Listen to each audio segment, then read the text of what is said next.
ख़वातीन हज़रात अस्सलाम वालेकुम। मेरा नाम नाज़मुद्दीन नाज़िम, आप देख रहे हैं मेरा यूट्यूब चैनल। 2012 में मुझे हज की सआदत नसीब हुई। मैं जिस ग्रुप के साथ यहाँ से गया वो 40 दिन का दौरा था, जिसमें मुझे अंदाज़ा हुआ कि हुज्जाज कराम को सऊदी गवर्नमेंट क्या सहूलतें देती है, ग्रुप जो लेके जाते हैं वो क्या सहूलतें देते हैं, उनकी हर फरमाइश जो है वो पूरी की जाती है। तो मुझे ये दीनी और मजहबी फरीज़ा के साथ साथ एक सियाहती तसव्वुर भी नज़र आया, जिसमें आप फरमाइश करके खाने मंगवा रहे हैं, फरमाइश करके गाड़ियों में बैठ रहे हैं, मतलब मैं आपको बता नहीं सकता। इसी दौरान मुझे एक वीडियो मिली जिसका अहवाल मैं अभी आपको बताऊंगा। एक दूसरे वीडियो के अंदर मैंने जो कुछ देखा वो मैं चाहता हूं आप भी ज़रा सा देखिए और इस फ़र्क को आप बहुत अच्छी तरह जान लेंगे जो आज में और अब से 70 साल पहले था।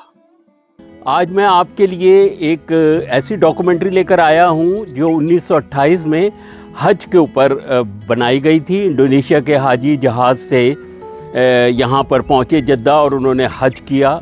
उनको क्या क्या मुश्किलात हुई और किस तरीके से उस ज़माने का हज होता था, ये सारी चीज़ें उसमें कवर की गई। ये जॉर्ज क्रूगर ने की थी और इसमें उन्होंने वो सारे मनासिक दिखाए थे, जिसको फिर मैंने चाहा कि चले मैं इसको कलर में करता हूँ, इसको इन्हेंस करता हूँ इसकी क्वालिटी को। लेकिन इत्तेफाक से फिर मुझे एक और डॉक्यूमेंट्री नज़र आ गई। यही डॉक्यूमेंट्री थी लेकिन उसको कलर में अली अदनान क़ज़रबाश ने किया था और उसको कुछ थोड़ा सा मुख्तसर भी कर लिया था, लेकिन इन्होंने मनासिक के हज को बिल्कुल आगे पीछे कर दिया था। मैंने इसको री एडिट किया है और इसको री एडिट करके इसमें मनासिक के जो हज जो उन्होंने आगे पीछे कर दिए थे उसको तरतीब में किया है। आपको ये देखकर अंदाज़ा होगा कि हमारे असलाफ जो हैं वो किस कदर मुश्किल से ये फरीज़ा सर अंजाम देते थे। ये वीडियो सन 1928 में होने वाले हज की वाहिद रिकॉर्डिंग है जो उर्दू ज़बान में साउंड इफेक्ट्स के साथ पेश है। ये वीडियो इंडोनेशिया से ताल्लुक़ रखने वाले जॉर्ज क्रूगर ने 1928 में फिल्माई और उसको अब तक उर्दू ज़बान में साउंड इफेक्ट्स के साथ पेश करने में खिदमात देने वाले अली अदनान क़ज़रबाश हैं। इनका ताल्लुक़ पाकिस्तान से है।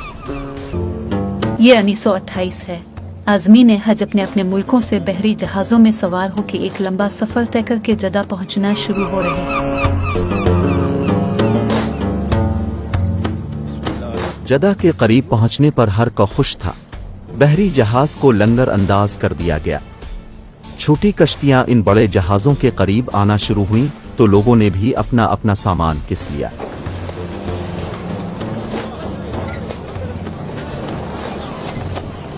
ये छोटी कश्तियां असल में बहरी टैक्सी का काम कर रही थीं। इनका काम लोगों को बहरी जहाज़ों से उतारना और उनके सामान को लोगों समेत बंदरगाह तक पहुंचाना था। ये छोटी कश्तियां लोगों को जहाज़ों से उतारकर बंदरगाह तक ले जा रही है। जद्दा बंदरगाह पे लोग कश्तियों की मदद से उतरकर अब हिजाज की सरजमीन पर जमा होने लगे। बिजराती हज आने वाले लोगों का इंदराज करना शुरू कर देता है। बंदरगाह से निकलकर आज़मीन हज ने एहराम बांध लिया। कुछ लोग सामान सफ़र की खरीदारी में लगे हुए थे। ऐसे में सामान और मुसाफिरों को ले जाने वाले ऊँट भी पहुँचे। अब लोग ऊँट पे सवारी का इंतजाम करने लगे। ऊँट की सवारी इस दौर की महंगी सवारी होती थी। लोग ऊँट वाले से सवारी का सौदा करते। सौदा होने पर आज़मीन हज अपना सामान ऊँट पे लाद देते।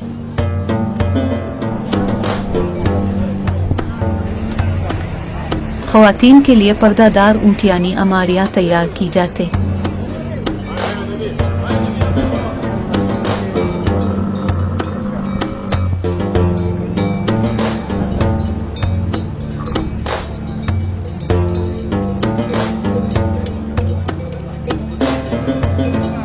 और इस तरह हज का कारवान तैयार होकर मक्का की जानिब रवाना होता।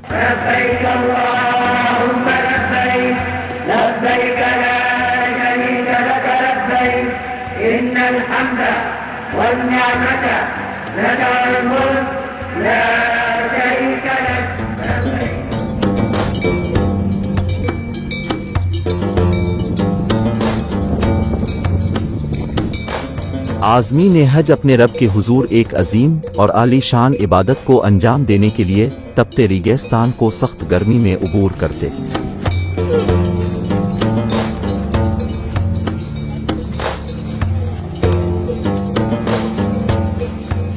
ये मक्का मुकर्रमा की हुदूद है। यहाँ से आगे किसी भी गैर मुसलमान का दाखिला सख्ती से मना है।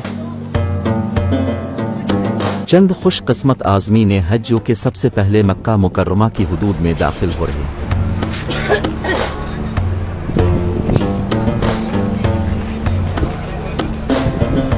जदा से मक्का मुकर्रमा जाते हुए मक्का के नज़दीक ये 5 मस्जिदें वाक़िया हैं। ये मस्जिदें तारीख़ी मालूम होती हैं। मक्का मुकर्रमा के नज़दीक इमारतें।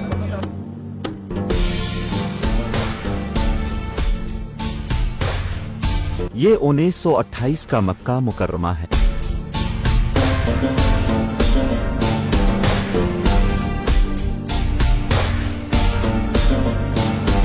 ये इलाका मस्जिद अल हराम के नजदीक है। यहाँ आपको पुराने घरों के अलावा चंद ऊंची इमारतें नजर आ रही हैं। ये आज़मी ने हज के लिए बनाए गए होटल हैं।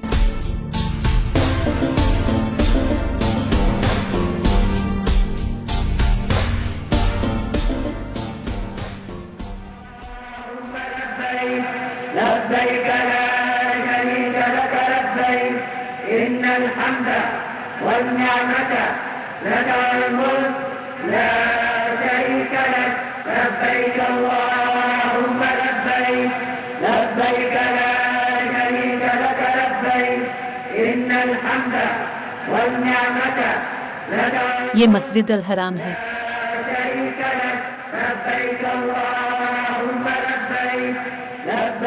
ये काबा है।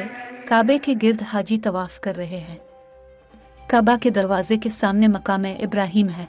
मकाम इब्राहिम से करीब इमारत में जमजम पानी का कवा है। इस इमारत के अंदर जमजम पानी का कवा है। लोग यहाँ जमजम पानी पी के सैराब होते और वुजू करते।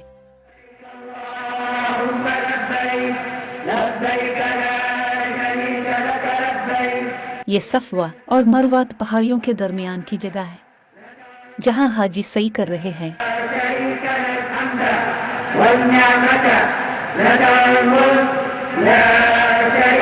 ये जबल अबू कुबैस दुनिया का पहला पहाड़ है। ये मुकद्दस पहाड़ी बैतुल्लाह के बिल्कुल सामने को सफ़ा के इकराब में वाक़े है। इसी पहाड़ पे हुजरा अस्वद नाजिल हुआ था और यही हुजूर मोहम्मद सल्लल्लाहु अलैहि वसल्लम ने जलवा अफरोज फरमाकर चांद के 2 टुकड़े करने का मौजिज़ा फरमाया।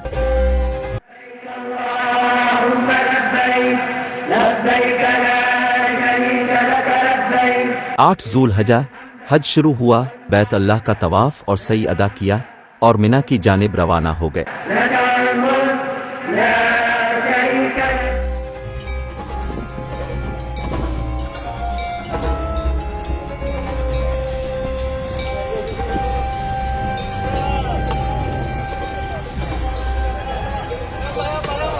हमारा काफिला ज़ोहर से पहले ही मिना पहुंच चुका था। मिना में हुमारह क़याम वैसे तो 3 दिन का है, मगर अगली सब फजर के बाद हाजी हज के अगले अरकान की अदागी के लिए अरफात में जबल रहमा पे जाएंगे।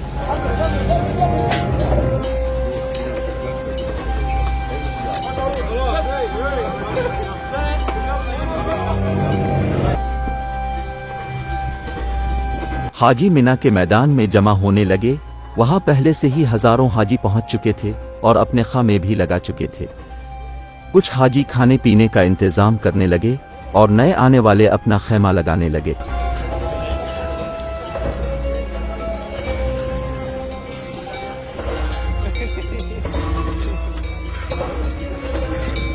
देखते ही देखते हद्दे निगाह तक हाजी ही हाजी नजर आने लगे।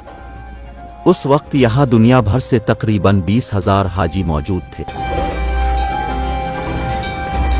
इसके बाद खाने का इतना बड़ा लंगर लगा जो आज से पहले कभी ना देखा था।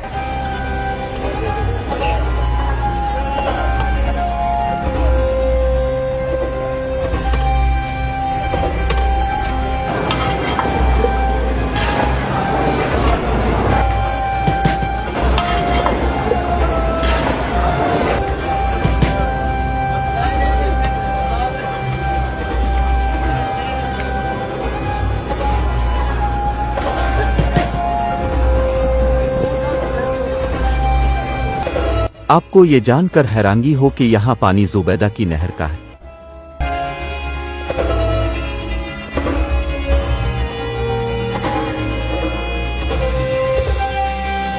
खाने के बर्तन धो के रखे जाते और कालीनों से मिट्टी को झाड़ के रखा जाता।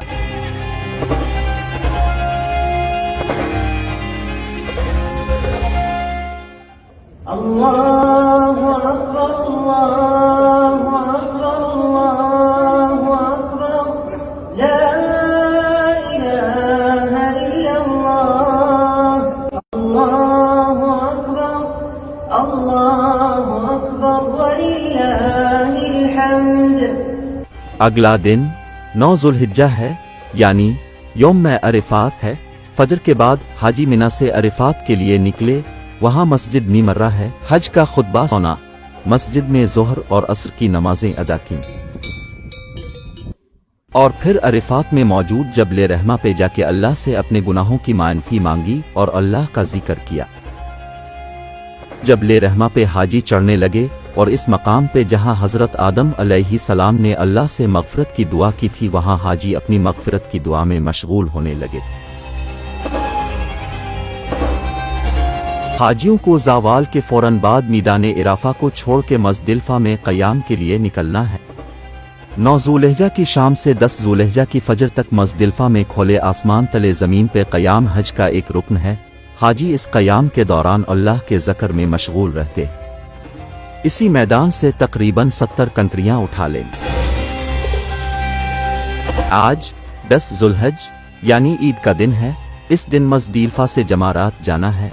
ये जमारात है इसी महल्ला में 3 जिमिरा यानी वो जगह जहां हज़रत इब्राहीम अलैहिस्सलाम को शैतान ने 3 दफ़ रोकने की कोशिश की थी, जब वो हज़रत इस्माइल अलैहिस्सलाम को अल्लाह के हुक्म से अल्लाह की राह में कुर्बान करने के लिए जा रहे थे। ये जमारा अल-उक़बा है। हज़रत इब्राहीम अलैहिस्सलाम ने शैतान को उन 3 मकामात पे कंकरियां मारी तो वो ज़मीन में दस गया। 10 ज़ुल्हिज्जा हाजी हज़रत इब्राहीम अलैहिस्सलाम की सुन्नत पे अमल करते हुए इसी जगह पे कंकरियां मारते हैं। इसके बाद हाजियों को जानवर की कुर्बानी करनी होती है। ये भी हज का एक अहम रुकन है, क्योंकि इसी अमल के बाद हाजी को हाजी होने का लक़ब दिया जाता है। लिहाजा हमने भी हज़रत इब्राहीम अलैहिस्सलाम की सुन्नत पे अमल करते हुए एक दुम्बा कुर्बान किया और सर के बाल मंडवाए यानी हल्क किया। अपने हज को मुकम्मल करने के लिए हाजी को अब काबा जाके तवाफ़ी ज़ारा करना है। हाजियों ने काबा जाके तवाफ़ और सई अदा की और फिर मगरिब से पहले मिना पहुंच गए। अब मिना में 2 रोज़ मज़ीद क़याम करना है।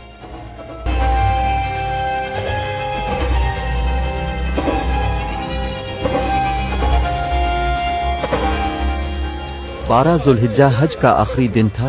जमारात से वापस काबा की तरफ जाने के लिए हाजी अपना सामान लपेट के कारवान की शक्ल में रवाना होने लगे।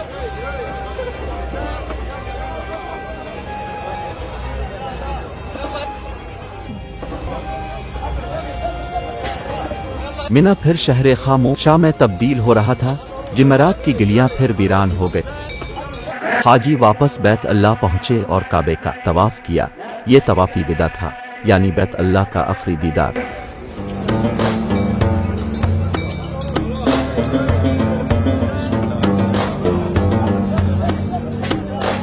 हज के इख्तिताम पे हाजी खुशी से दूसरे हाजियों को मुबारकबाद देते नजर आए। हाजियों ने अपने वतन ले जाने के लिए तब बिरका के तौर पे जमजम और खजूरें खरीदी और वापस अपने अपने रास्ते चल पड़े।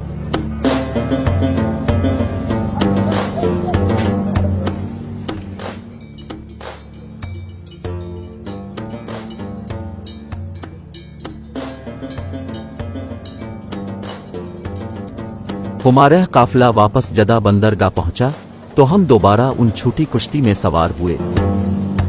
बहरी जहाज पे चढ़ने का यही तरीका था।